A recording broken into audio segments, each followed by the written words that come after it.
Hi, today I will show you how to clean silver. What we need? We need silver, some salt, hot water and some aluminum. At first we have to put our aluminum in the bowl. It's very important. Now we have to pour hot water inside. It's something around 100 milliliters. Now we add normal table salt. For 100 milliliters of water, we add something around 15 grams. Now we have to mix it.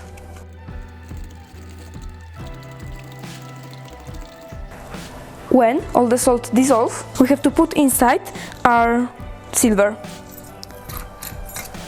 Now we wait something around 10 minutes. It's been 10 minutes.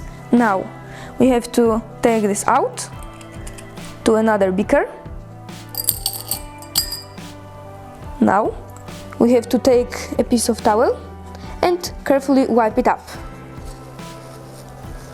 Now we can see it's a lot cleaner. Thanks for watching. Leave a like and subscribe, and if you have a proposition what I can do in previous video, you can write it in a comment. Bye!